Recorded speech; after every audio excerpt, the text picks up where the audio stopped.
नमामीशमीशान निर्वाणरूपम् विभुं व्यापकं ब्रह्मवेदस्वरूपम्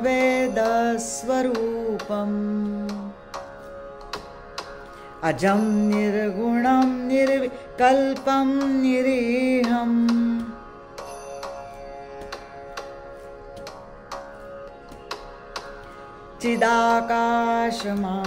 चिदाकाशमाकाशवासं भजेऽहम्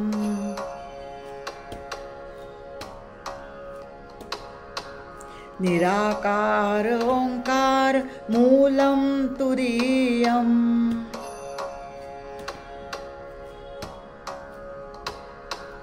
गिरा ज्ञानगोतीतमीशं गिरीशम्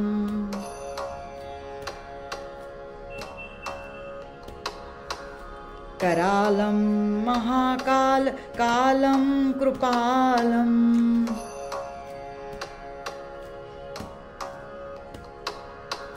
गुणागार संसार पारं नतोऽहम्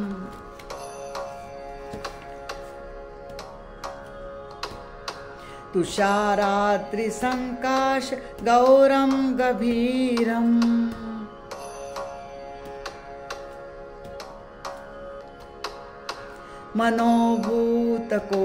मनोभूतकोटिप्रभासी शरीरम्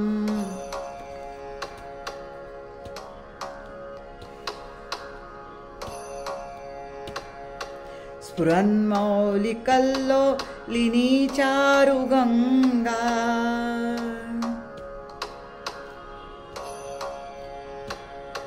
लसत्फालबालेन्दुकण्ठे भुजङ्गा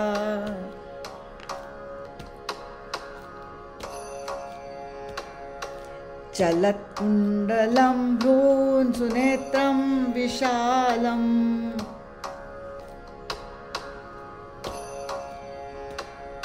प्रसन्नाननं नीलकण्ठं दयालम्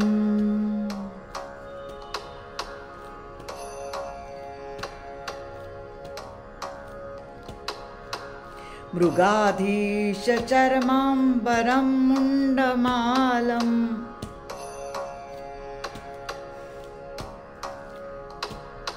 प्रियं शङ्करं सर्वनाथं भजामि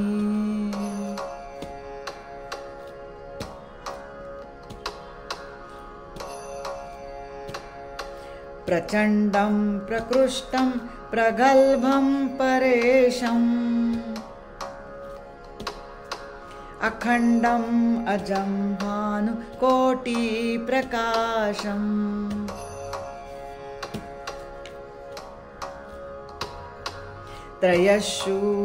त्रयशूलनिर्मूलनं शूलपाणिम्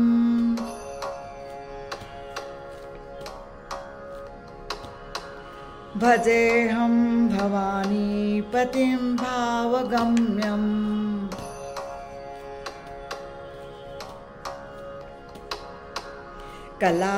कलातीतकल्याण कल्पान्तकारी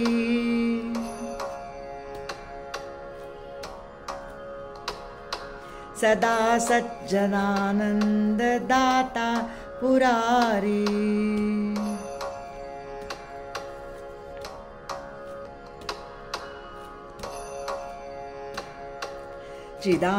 चिदानन्दसन्दोह मोहापहारी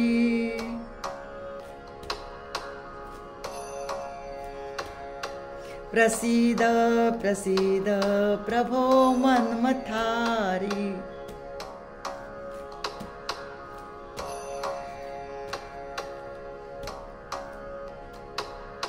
न यावत् उमानाथ पादारविन्दम्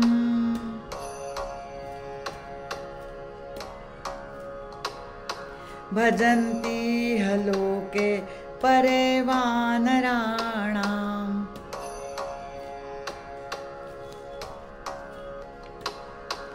न तावत् सुखं शान्ति संतापनाशम् प्रसीद प्रभो सर्वभूताधिवासम्।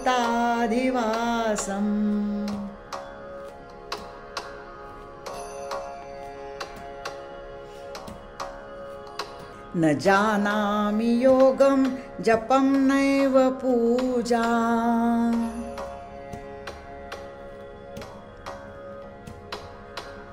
न तोऽहं सदा सर्वदा शम्भुतुभ्यम्।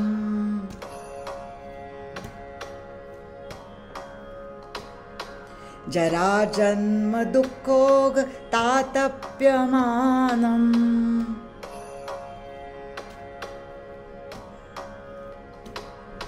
प्रभो पाहि आपन्नमामीश शम्भो।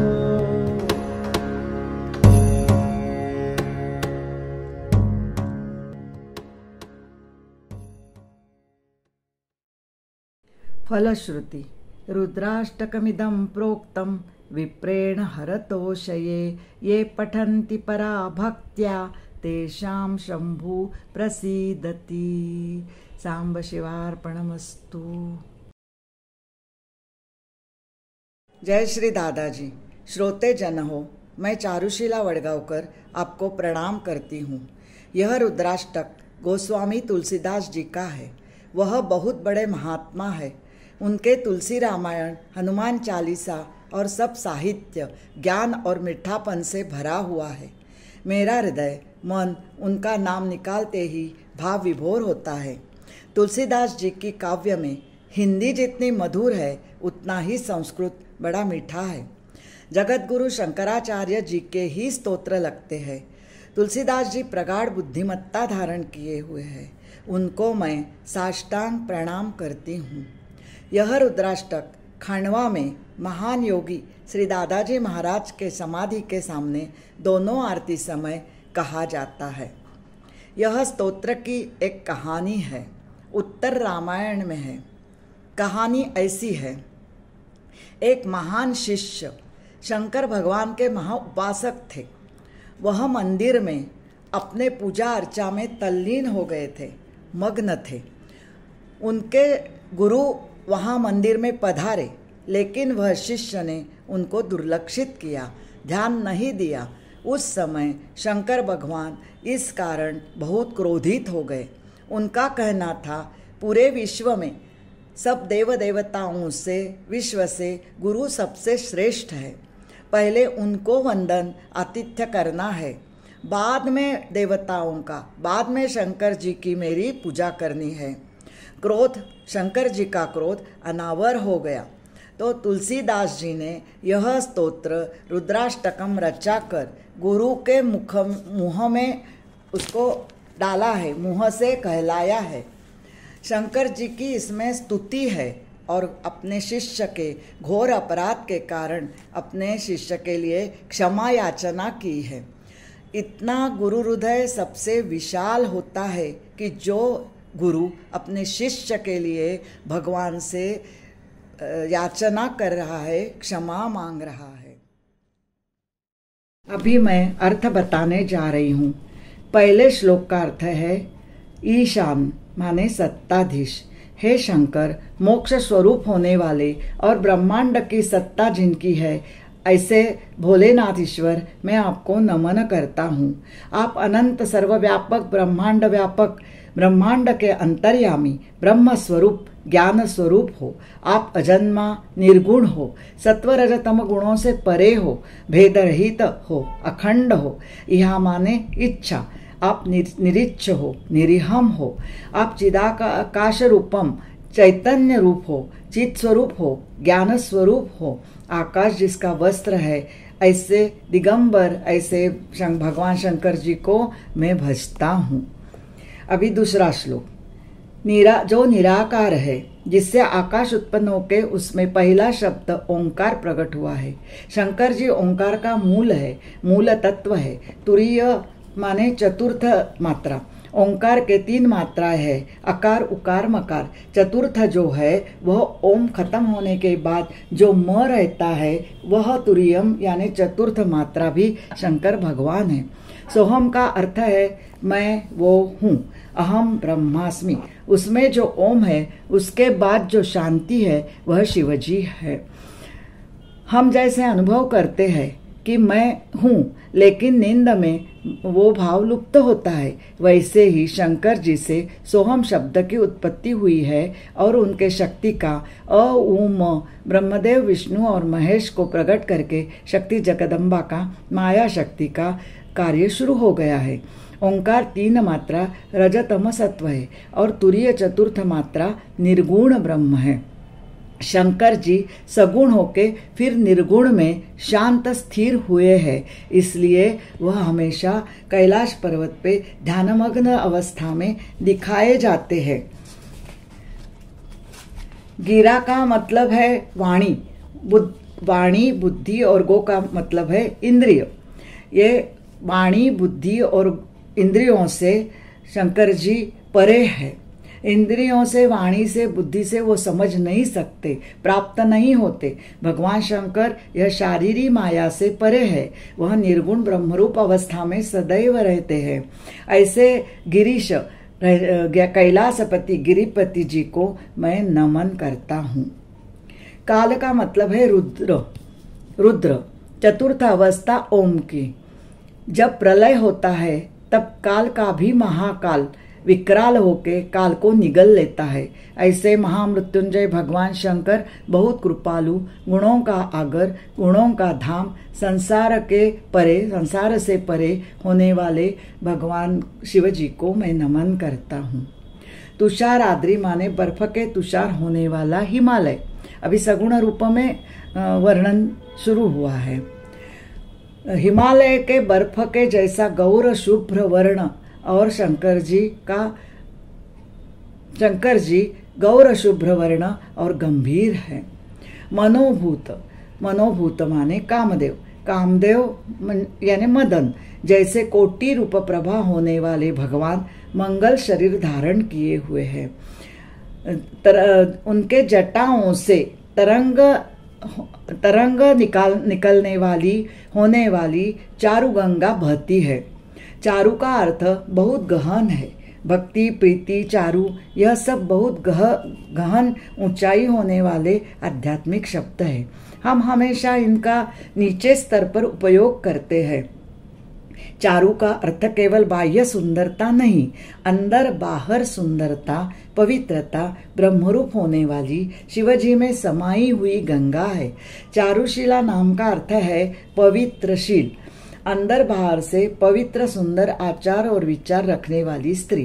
गंगा नदी पूरे दोनों तट का उद्धार, पापनाशिनी करने वाली, निसर्ग रम्य देखने को सुंदर अंतर्बाह्य पवित्र नदी है। शंकर जी के भाल पे बालचंद्र है, चंद्र रेखा है और कंठ में भुजंग है।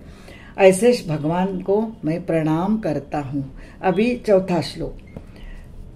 सुंदर भ्रुकुटी के साथ जिसके नेत्र विशाल है और कान में कुंडल हिलते हैं, वदन प्रसन्न है, प्रसन्नता चेहरे पर बिखरी लहराई हुई है।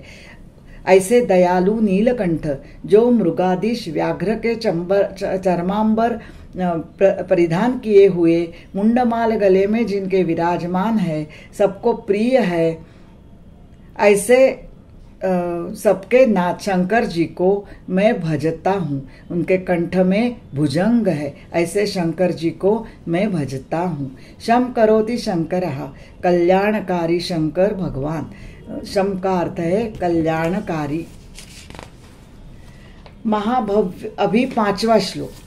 महाभव्य, तेजस्वी, उत्कृष्ट, सब में श्रेष्ठ, दैदीप्यमान, शक्ति और बुद्धि होने वाले, तीनों गुणों के स्वामी ब्रह्मा विष्णु महेश और जगदम्बा जिनमें समेटे हैं, वह तेजस्वी परमेश्वर शंकर जी जो असीम अखंड, जिसको जन्म नहीं है, अजन्मा सनातन चिरंतन, जो कोटि भानु जैसे प्रकाशमान है, त्रिविध तापों का अधिदैविक, अधिभौतिक और आध्यात्मिक, तीनों तापों का नाश करने वाले, हाथ में त्रिशूल धारण किए हुए शूलपाणी, जो जगदम्बा भवानी जिनको जिनके पति है, जगदम्बा भवानी के जो पति है, उनको प्रेम भक्ति से ही पा सकते हैं, जान सकते हैं।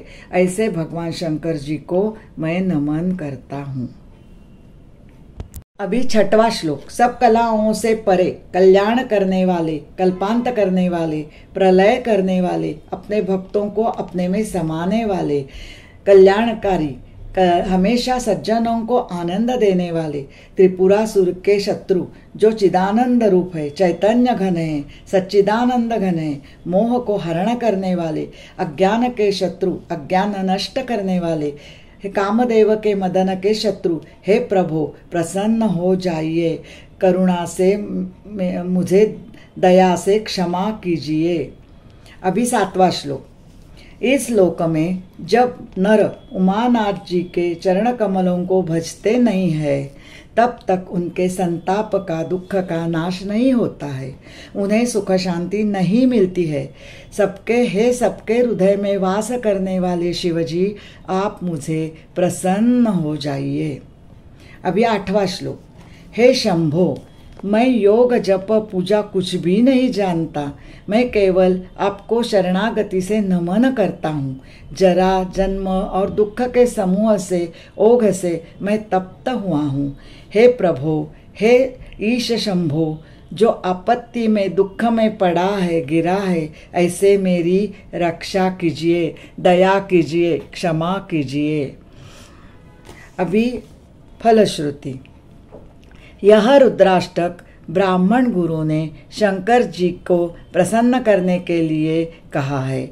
यह पराभक्ति, अनन्य भक्ति से जो पठन करते हैं, पठन होता है, उन पर शंकर जी, शंकर भगवान प्रसन्न होते हैं, प्रसन्न हो जाते हैं, उनकी इच्छा पूर्ति होती है, प्रसन्नता से उनको प्रसादी मिलती है। दादार्पणमस्तु, मुकुंदार्पणमस्तु, शिवार्पणमस्तु।